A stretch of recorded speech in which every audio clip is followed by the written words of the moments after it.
What am I going to be speaking about tonight? I'm not really sure, but I have an idea. There are a couple of stories that really caught my eye. One was about, and I hope I pronounced this right, a a Roman named Cinncinatus or Cincinnatus. I have to check that. We'll check the spelling. The other was about the systems, the idea that some people focus on systems, some people have this kind of special ability. And there was another story. Anyway, there are a couple of interesting stories that I think are worth mentioning. Hey, Abidamov, I'm sorry we're starting so late. We had a very busy day. We did two broadcasts so far earlier in the day, and then we had to haul water. Now that we're hauling water again, it's things are a little more difficult in the off grid world. But we're talking with some people about restarting or trying some different methods to get the well pump going again. So everything is we're in a kind of a new position where we're sort of thinking about different possibilities now. We're opening ourselves up after we really saved the land the other day. Actually, after Rusty and Diane saved the land, we've been sort of forced to reconsider, to start to examine a lot more things. And from Vegas, nice man. Really like Vegas. Vegas is a really nice town. Hey, Melody Hart, nice to see you. But we're kind of we're you know we're thinking about, we have a friend who may come to visit to help me work on the project of the house. We're thinking that it could be it's between the broadcasts and the our adventures now with hauling water and this and that sort of thing. It's a little harder to really spend as much time building as I would like. So we're thinking about getting a friend to, hey, flounder fishing buddy. Hey, Anton. Yeah, I did you catch any flounder? What was the biggest flounder you caught? I can only imagine that I'm thinking that in Alabama, the flounder fishing must be better than it is now in New York. I just remember the old days, man. I mean, back in the old days, a piece of sandworm, a black hook. They were these special black hooks that were a little bit long. They're called flounder hooks. I can't really relate to the idea of fishing anymore. But in those days, it was growing up was very exciting for me. My father was really sweet about that. I mean, got skunked, yeah, and it rained horribly. Oh, I'm sorry, Anton. Yeah, fishing, you just never know. It's like camping. Sometimes camping is just amazing. And then I remember hiking with my friend David. We did a couple nights in the White Mountains in New Hampshire, and one morning it just poured. It poured like I've never seen it. We had pretty good tents. It poured so hard that the rain was coming into the tent. The tents were useless. And you go through these kinds of things, and it was a very it was a very bonding kind of experience because we uh, each of us we both had our own tents, so we were like we were maybe 50 yards away from each other in our tents. We were calling out to each other during this unbelievable deluge of rain, but we got through it, and it really led to a kind of a nice feeling between us that we had gotten through this experience together. It never rains in California, but boy, let me tell you, it pours. Yeah, that could be. That's the same thing with out here. It doesn't rain, it pours, and it hasn't rained in a while, which is interesting in terms of designing a roof. It doesn't rain that often, but you still need a roof once in a while. But you don't really need a roof most of the year.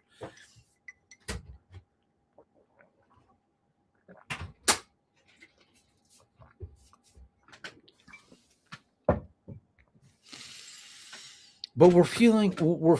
I got a message when I was dealing with the the possibility of, God forbid, losing the land. I got this message that you're operating on a higher level. This is like you're not coming from pure scarcity mode. Like, we're living up here and somehow we're going to make it work. And it became more like, all of a sudden, I had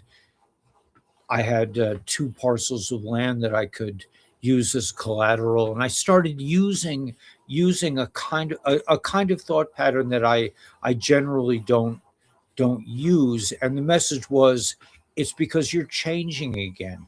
You're not. We want to believe that we've arrived at the place where we're, and just we've everything is good, and now we just need to make it more comfortable and get into our routines a little deeply, or more deeply, and just make it just improve every little aspect of what already exists. That's the idea of what's called Seder in Yiddishkeit, which means you have an order to your life. So what changes in your life is that you become more adept at using the order to do more kinds of things. You add on this, you take away that, and you modify the order, the Seder, the your routine. Flounder is good eats. Yeah, flounder is the best. It was one of the best. It has a subtle flavor if it's cooked right. And I will say, as somebody who does attempt to cook, that cooking flounder is a very difficult. It's high art. Thank you so much, sweetie. It's wow, whipped cream. Oh my god. Thank you, baby. Um, yeah, we had a rough day. It was a rough day. Holding water. Whenever you have to hold water, for us, it's just like, oh God, because you. And then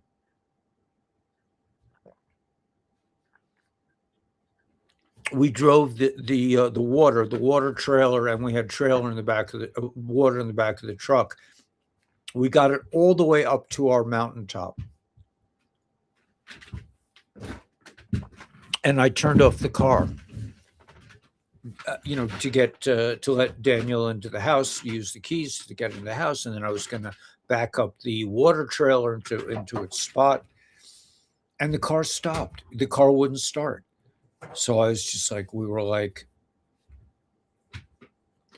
but we didn't freak. It wasn't a terrifying experience. And I just opened the hood, and I know there's this one main wire that somehow got disconnected one time, and we had Roger up here trying to boost the battery, to no avail. And then we noticed that this clamp, or this clip, this electric clip, had been separated, and I just put it together, and the car started. And I said, Roger, I'm so sorry to bother you like this.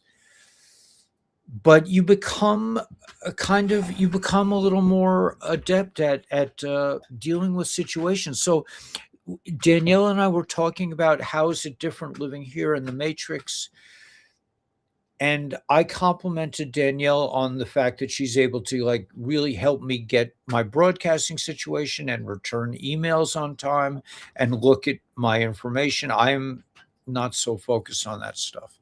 And she says, "Well, yeah, I did that in the Matrix too," as if that means that she wasn't any less proficient out here. I mean, it's so much harder. Everything is a little bit harder, and yet it's, at the same time, it's a little bit easier, because I'm not dealing with, like, today. I mean, this morning we had to deal with the Matrix. Daniela is frantically trying to order her X2O machine, and the bank is telling us, we can't release the funds. Well, we're like, well, why not? Because are the funds not there? No, the funds are there, but you have a limit of how many funds you can have. I'm just like, are you insane? That's called theft. This is our bank. That's our money. so we had to deal with this matrix issue. And then Norman, I did a show with Norman, and Norman said, "What bank you in?" I said, "Chase." He says, "What are you doing in Chase? You're calling somebody from India, and they're saying, well, we can't do that." I'm like, why the fuck not? It's our money. Why can't you release our money?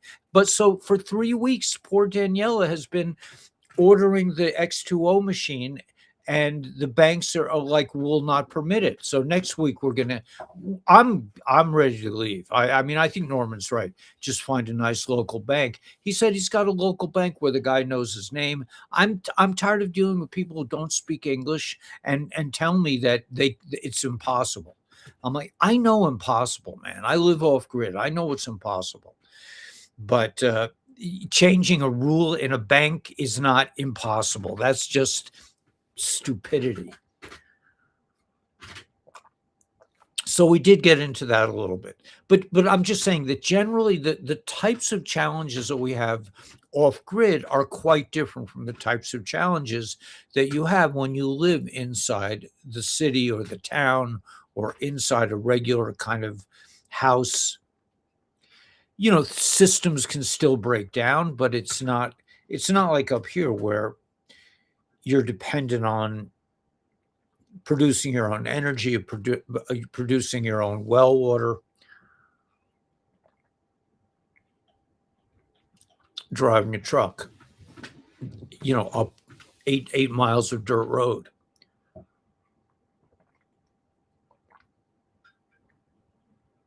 But the benefits are the silence, the peaceful evenings together, the wonder of being in such a beautiful place.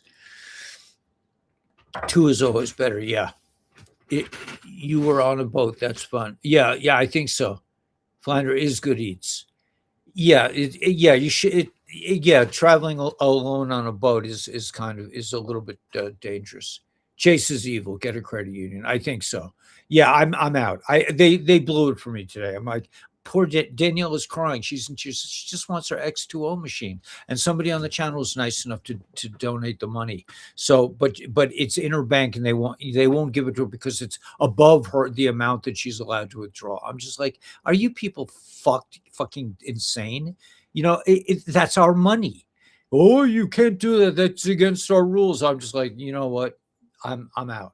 So yeah, I think I am. I think that's probably my last week in dealing with these people because but Danielle, whatever. She's got to, it's something she really wants. She's very focused on health and nutrition, and God bless her. And she helps other people. She teaches me how to be helpful, like with wearing clothes that are synthetic. I just don't do it anymore. I wear natural clothes. I never would have done that on my own.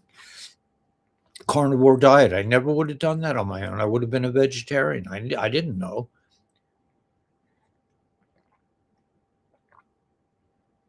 So we get stuck in ruts, and then something comes along, like me being threatened with losing the land and being, it was just like, I was totally out of my league.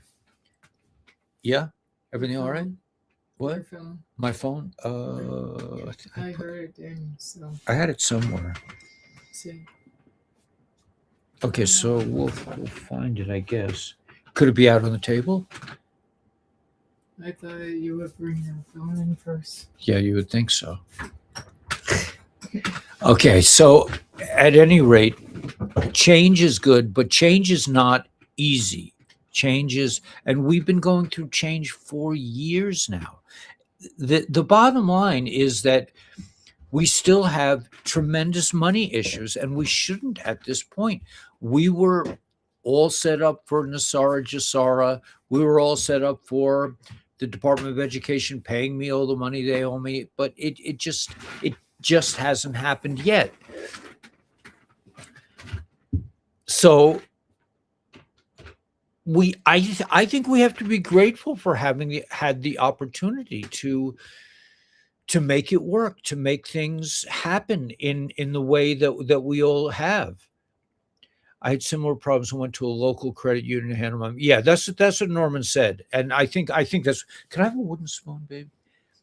I think that's what we're going to end up doing. Thank you. Yeah. So Well, when should we do it? what soon?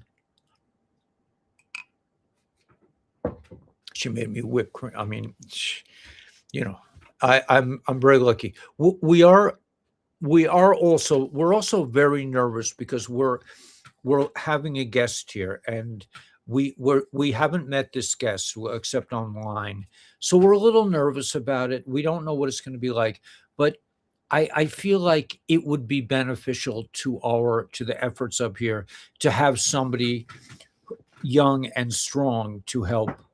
What could go wrong? Yeah, a lot could go wrong, but I want to knock out this house already. I've been building this house for a long time, and it's slow. It's just too slow. And there's certain things that I like lifting up sliding glass doors onto the second floor and putting them into place by myself.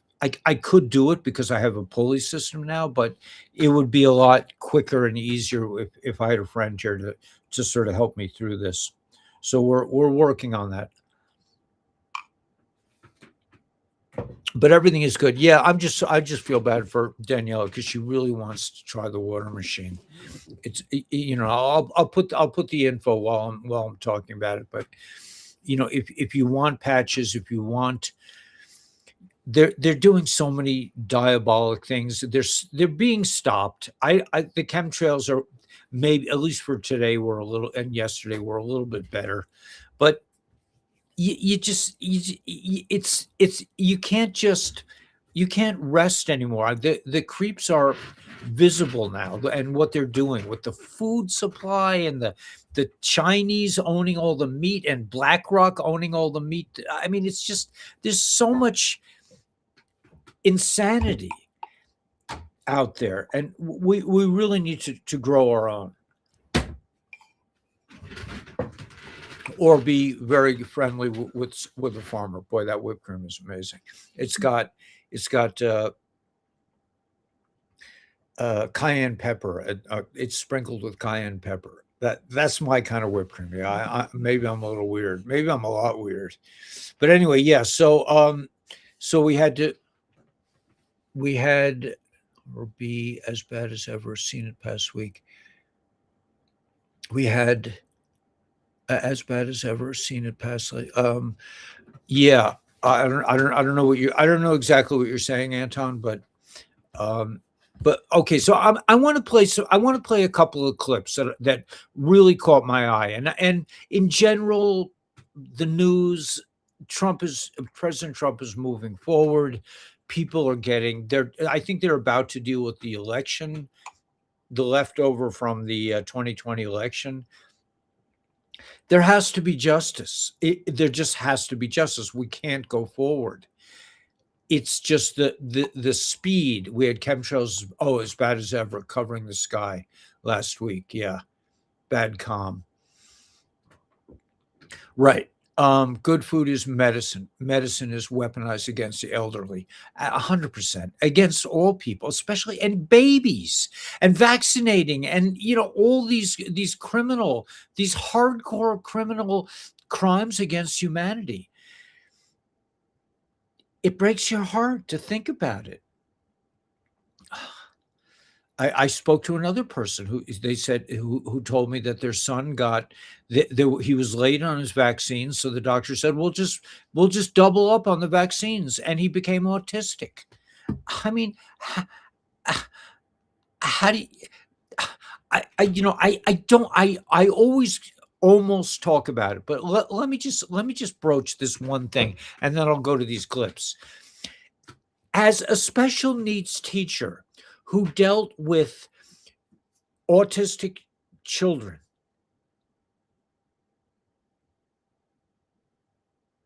for years, for a couple of years. I think it was like 4 years I was in the special needs till they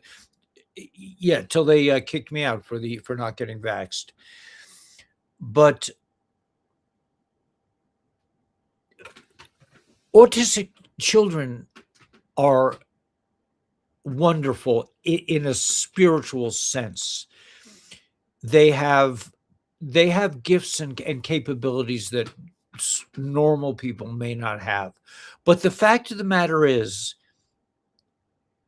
to consciously make autistic children,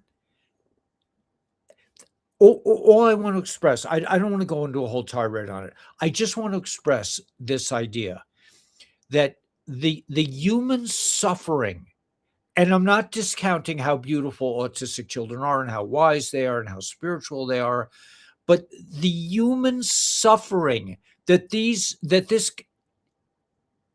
criminal cabal created is unimaginable.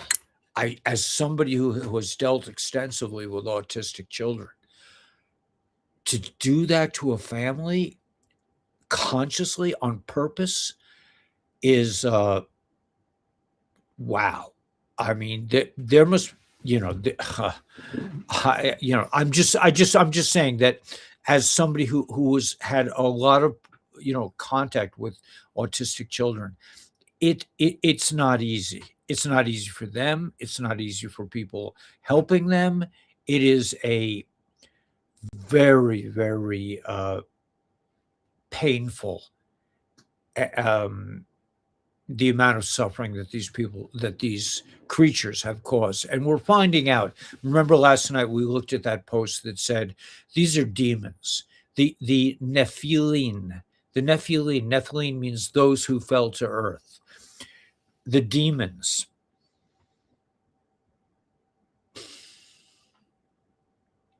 Why was Moses not allowed to see God's face?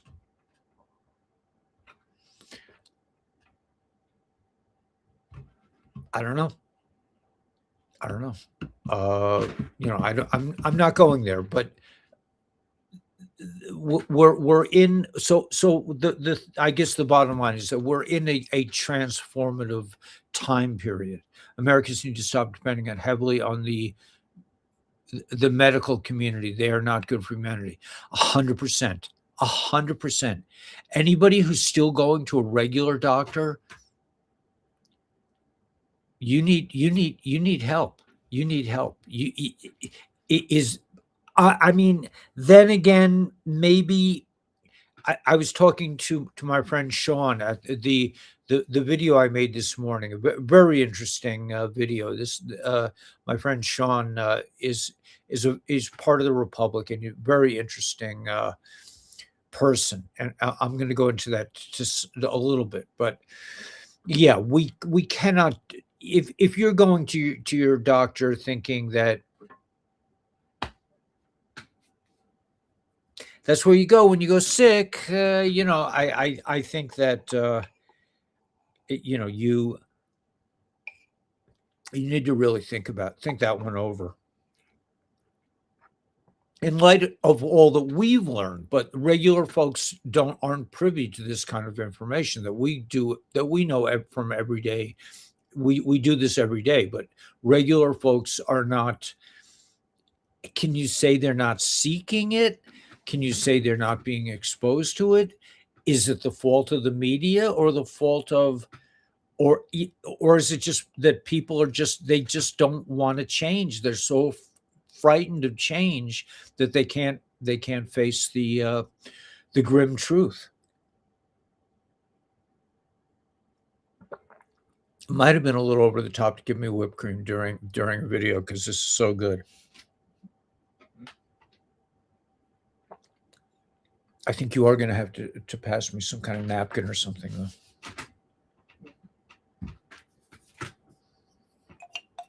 Absolutely amazing. One of the best things I've ever had in my life, I think. When you live up here, you appreciate the little things. But we live a very nice, we eat nice food. We shared a steak for dinner, which is pretty normal. We get these sirloin steaks that are not too expensive from the local butcher. We have burgers a lot of times. Daniela is very into having a slice of. We have one slice of beef bacon at night, sometimes for her. We had a health salad, which is like a lot of cabbage and sauerkraut, and for me, it's garlic and fresh grown, homegrown radishes. We had a little fruit salad in the morning. It's just we don't eat until like 11. Some days but we generally we're not so focused on, I got to eat now because we fast all the time. So we're kind of used to not having it kind of it cuts out the intense medication aspects of eating food. You can self-medicate yourself with food. We just don't do that so much. So, like something like a dollop of whipped cream is out of the box, beautiful, wonderful. People too trusting, they have been trained to depend on doctors to stay healthy. Yeah, yeah, I mean, yes, yes, I it's it's very, it's frustrating for us to see because what we learned yesterday is that there are demonic forces that are basically ruling the planet.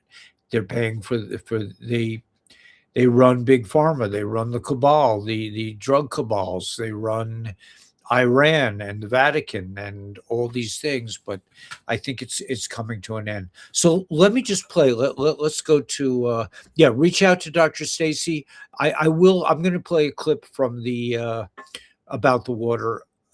I want to continue with the clip we started last night about the X2O machine. You can't really get them. They're very hard to get at this point. They don't they come out with like another 5 or 600 per week. So you have to be very persistent to obtain one of these machines. But you could still be patching. You could still be putting on a patch.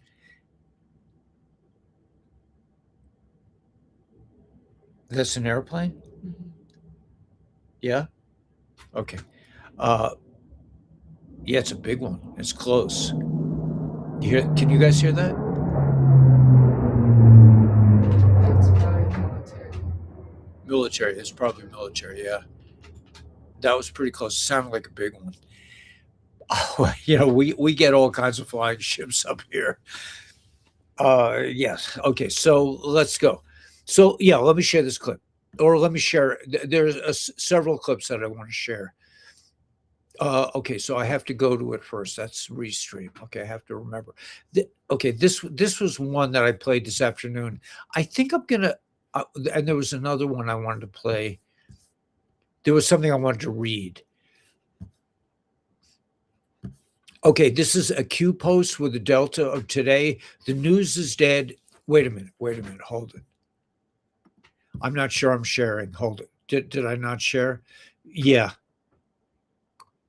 Yeah, big sound. Yeah, yeah. Well, there are two supersonic jets that come over our house most of the time, and we run out of the house to wave at them because you can hear them coming many miles away, and they come screaming over, right over our house a lot of times, or on the mountains on either side, and we wave and we dance to them, and it's it's a very exciting thing for us. I look this close.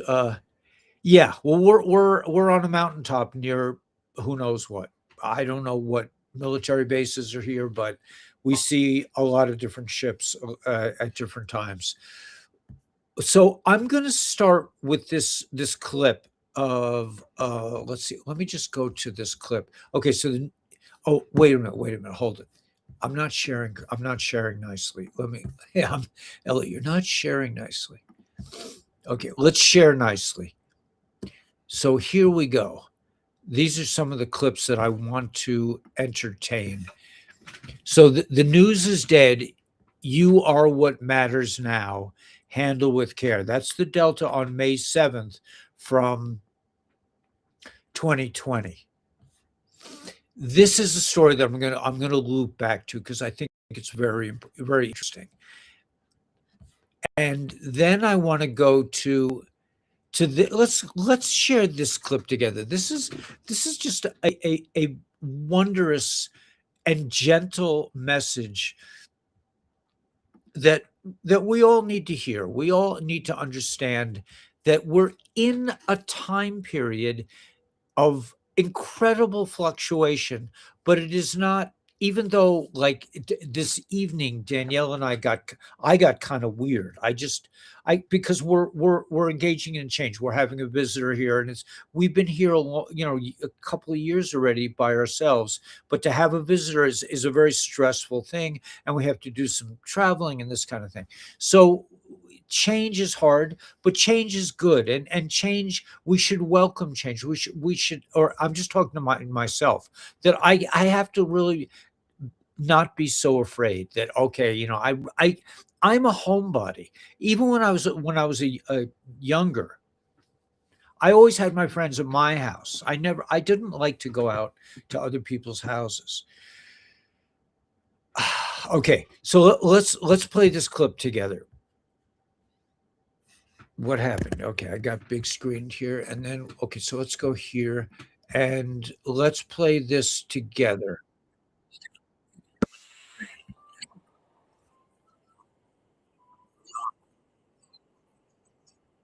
I mean, you're just thinking of new things, and me too. I mean, there's a transformation now in what we can experience, not what we are experiencing, but what we can experience. An older consciousness, limited to the five senses, and understanding powers, manipulation, and control, is dying, and a new consciousness is being born. It's not limited to the five senses. You know that you're more than a mind and a body. You know that you've got an immortal aspect. Where is that immortal aspect? It's here, now. And the fact that you can experience it or know that it's there means you have the new consciousness. Don't worry about where it is outside of you. That's another story altogether. But recognizing it in you, how to use it. How do you use it? Well, you don't need to create the ability to manipulate and to control any longer. That's the old understanding of power, and it creates only violence and destruction. Instead, you can choose to align yourself with the immortal part of yourself. That means align your personality with your soul. That was just beautiful, to align yourself with your soul. Just a beautiful thought, and I really appreciated his gentleness and his presentation. That we're coming into a new. It's not like it's a new. There's the history of the medieval period, and then we had the Renaissance. It's not like that. It's what he's saying is that we are changing internally. Yes, the power structures are dissolving around us, and we're like Melody is fully aware that your doctor may or may not have your best interest in mind. This is a new awakening. This is a new thought, but that's not what he's talking about. He's talking about the internal, the immortal part. Remember, we are isbes, immortal, spiritual, biological entities, immortal forever. There's an immortal aspect within you, and we all have it.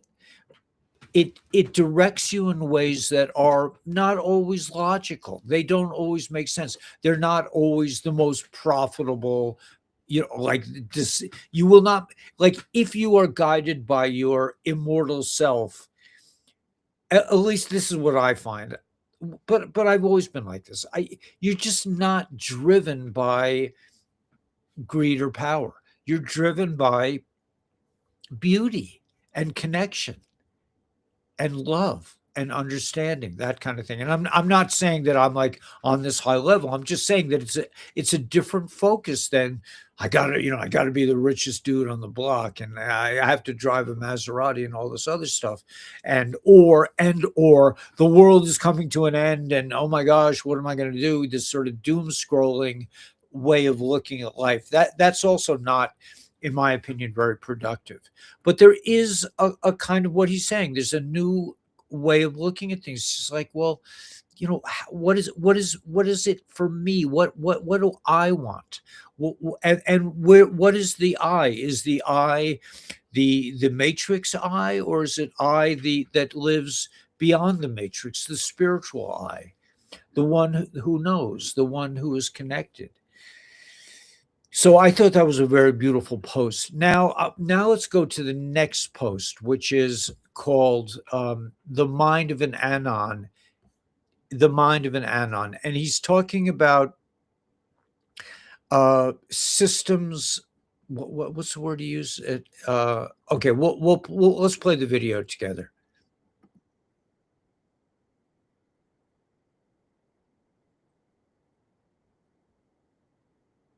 Connects. You like every action creates a chain that leads somewhere else. So you naturally think ahead, not just one step, but several, because you're always tracking how things will play out over time. That's why you notice patterns in people, how they act, how they change, how their behavior eventually reveals what they're really like. And while others see random problems, you see the whole system behind it. That's why you find solutions most people never even think of. That is, there's a rare type of intelligence most people don't even notice. It's called systems thinking. Instead of seeing one moment, you see how everything connects. You like every action creates a chain that leads somewhere else. So you naturally think ahead, not just one step, but several, because you're always tracking how things will play out over time. That's why you notice patterns in people, how they act, how they change, how their behavior eventually reveals what they're really like. And while others see random problems, you see the whole system behind it. That's why you find solutions most people never even think of. I found that to be a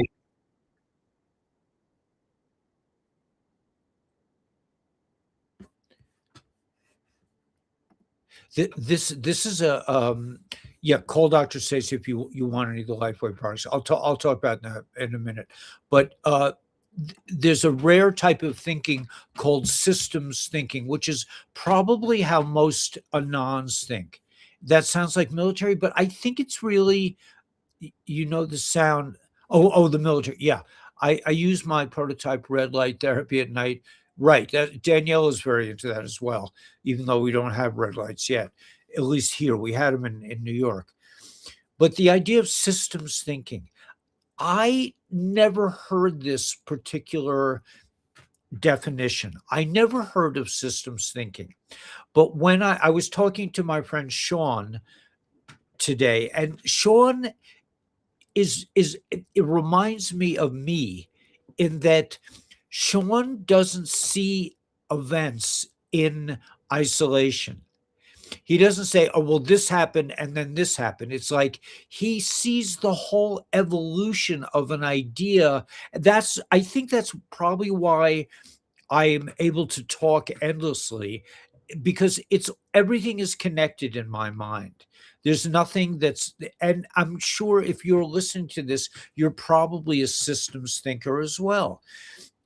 I was telling Sean, I remember when I was working in educational research in Tennessee and at Vanderbilt, that I would wake up in the middle of the night and I'd be like, I know what's wrong with education. I know exactly how to fix it. And I'd like leave messages for my boss at 6 a.m. This is a systems thinker. Now, the rest of the world is just like, what's wrong with Ellie? And I'm usually by 8 o'clock, I'm like so embarrassed. What did I do? But you get these like impulsive understandings, these flashes of like systems of everything's connected. So when Sean speaks,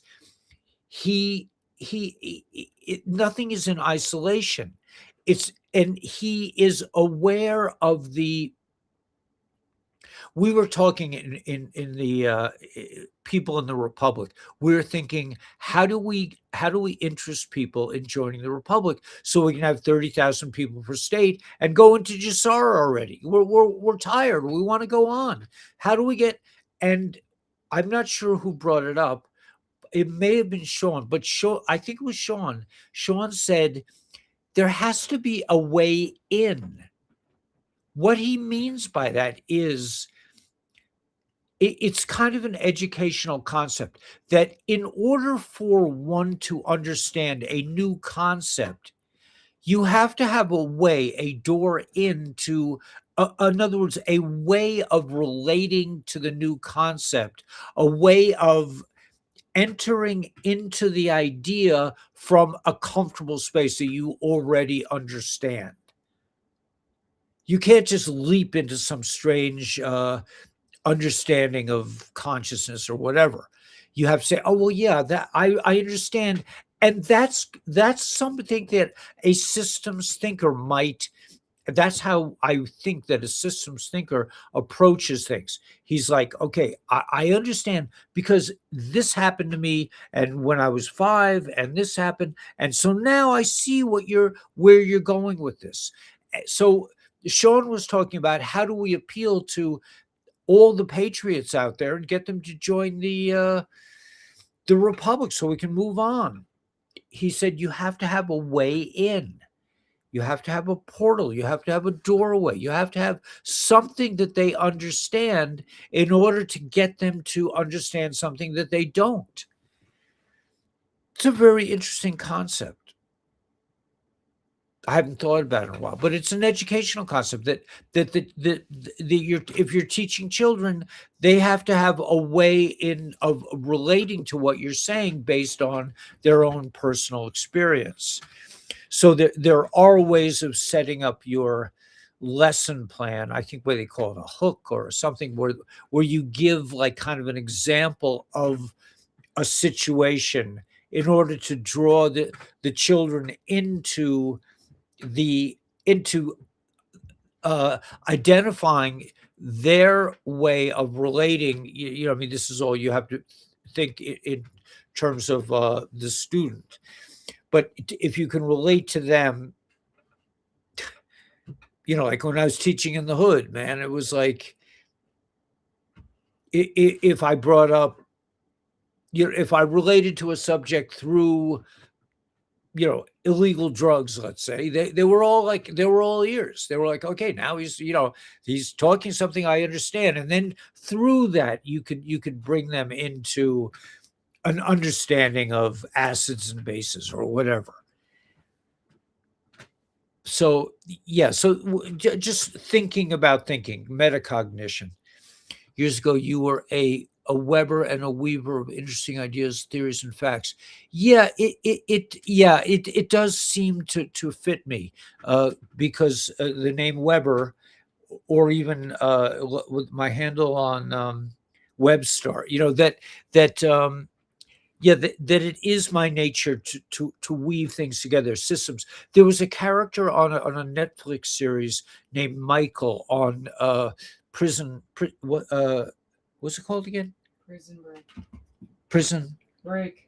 Prison Break. There was a very interesting series, except incredibly violent. I was like this whole time. I think I spoke of this, but Michael in Prison Break had this systems thinking. He saw the big picture, and that's why he could figure out how to escape from a prison. He could understand what the guard was thinking, when the guard was going to not be doing his job. He had this depth of understanding. And this is it's a very interesting concept, because if you think of yourself in school, they didn't, if you were a systems thinker, like I guess I was a systems thinker, I couldn't really relate to the way everything was taught in a separate, isolated experience. And that's why I was such a failure in the eyes of the administrators, because I couldn't break, they in at least in the latter days of the educational system, they were very, very interested in data. You had to have data. Did your kids really understand it? How well do they understand it? Was it data and teaching a skill? What skill did the students learn? Now, for me, isolating a skill is impossible, because I'm a systems thinker. So I don't think of using a compound miter saw as a skill. It is a world. It is much more complex than a skill. Using a saw like that, it is first of all, it's incredibly, you have for me, using a dangerous tool like that involves total awareness. I don't touch the saw if I'm not able to think this is something very dangerous you're about to do. You're about to deal with a high-powered instrument. If you make a mistake, it could be very difficult for you. So don't make a mistake. When I'm chopping vegetables, I usually think to myself, I live off grid. I'm not going to make a mistake. I'm not going to get loosey goosey and forget what I'm doing and chop. It's like I don't do that. It's a system. So to teach a skill for me was like I didn't know what they were talking about. I'm like, how do you isolate? So they meant like, making a chemical equation, like step A, you do this. But I don't think of a chemical equation like that. I think of a chemical equation as a piece of information that is holistic, that has a beginning, middle, and end, and it is complicated, and it's like a relationship. I don't think of a relationship. Well, they're into cars, and I'm into trucks, and I don't think that way. I'm thinking like this is a complex thing, two people coming together. Where can we align? Where do we not align? So the idea of a systems thinker, if back in when I was in high school, thinking to myself, why, my brother is so good in school. And that's what they wanted. They wanted those kind of people. He became, a big shot under Obama because he was able to master that kind of skill. So the rest of us thought, myself, like, I'm kind of a dummy. I can't ace every exam. I didn't get 700s on my SATs. And I'm kind of worthless. But what if in those days, and they kind of attempted this with they use the word different types of intelligences, like visual intelligence, but that's just the tip of the iceberg. This idea of systems intelligence. So somebody who's artistic and creative and has this kind of systems intelligence might be a total failure in the traditional educational system because they weren't interested in that. They were interested in guys like my brother who could fit into the system and could ace the tests.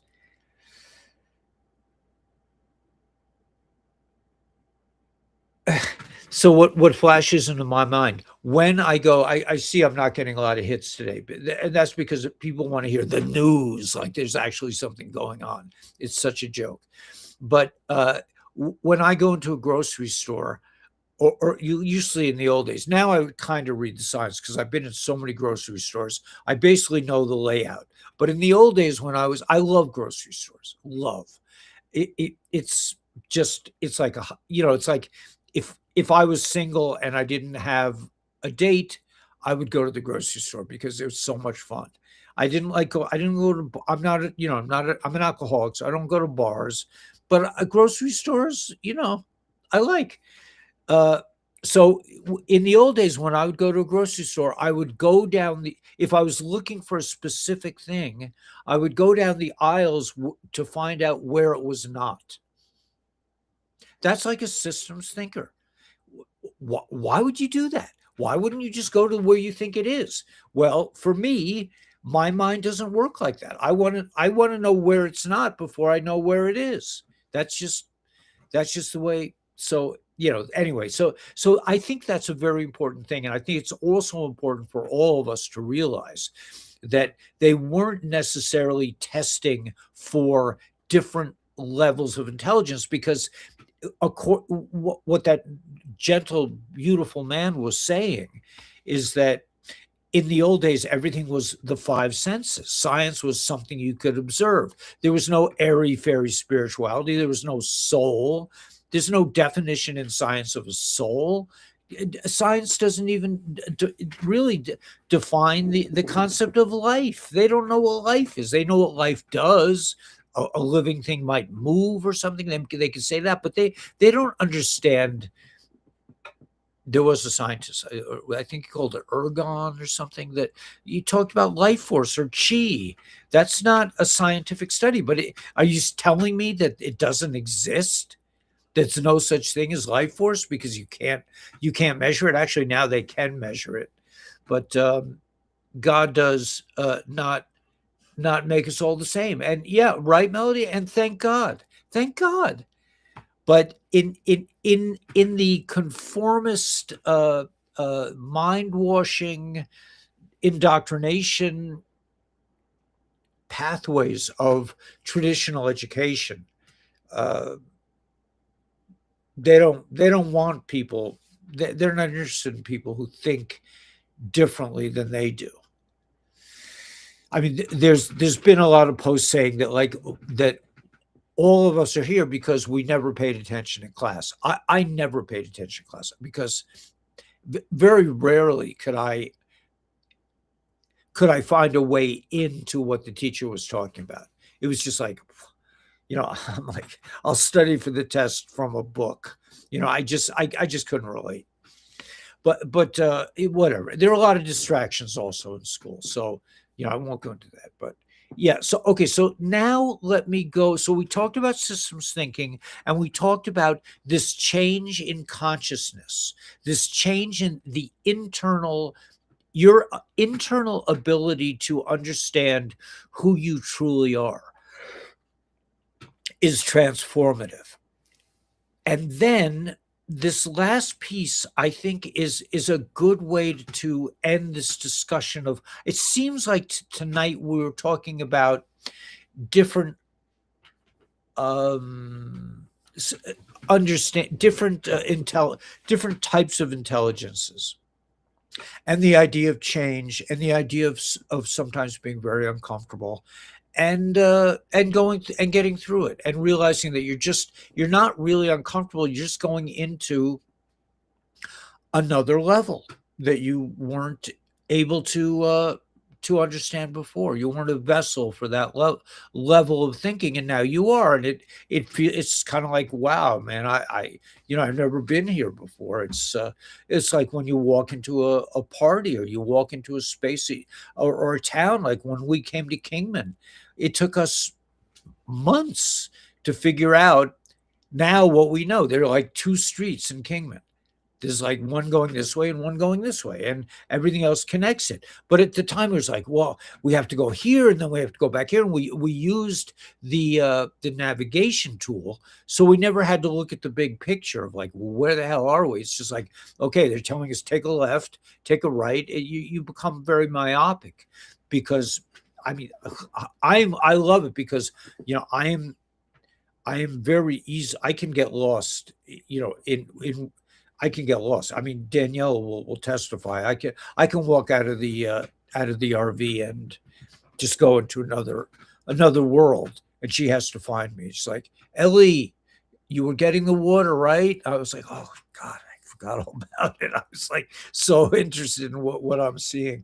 Okay, so let's go to this last one. This is a very interesting story, and it's not a video, so I can actually probably capture it right on the screen. It was, oh no, I won't be able to capture it because I have to expand it. Okay, so I'm going to go back to this post, and I'm going to press the show more. I think it is the show more button, and we'll read this together because, oh, what happened? Because this is a very interesting what happened. Oh my gosh. No. Okay, I hope I can find my way back. I pressed something, and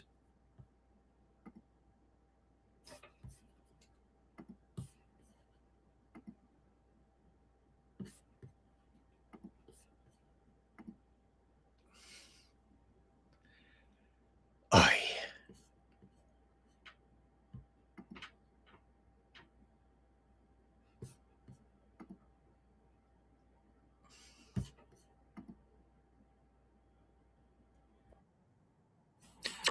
don't, yeah. I won't be able to do this.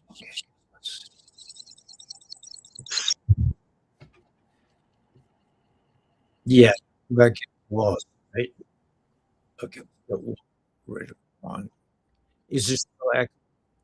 Yeah, I think no. Yeah, that's okay. So, how do I get back to the other place? Let's see.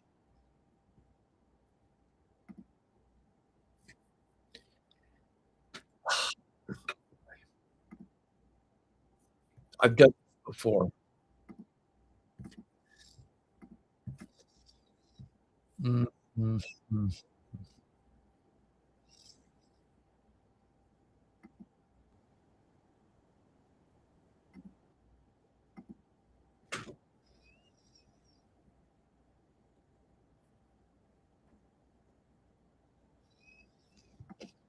Okay, your mic. Oh, yeah, I can do something with the mic. Hello? It's a little not. Okay, I'm just gonna have to call it, unfortunately. We'll be back Saturday night. Maybe it's on this? No, it's not that. Let's see. Hmm.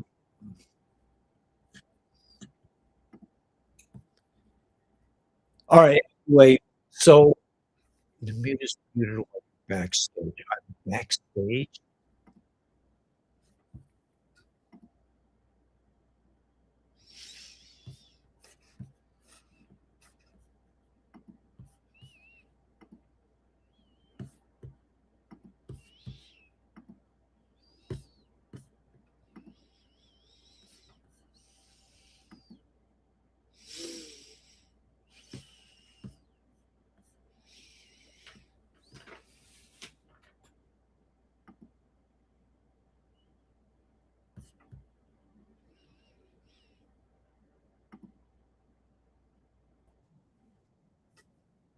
Oh, boy, now I'm really in trouble.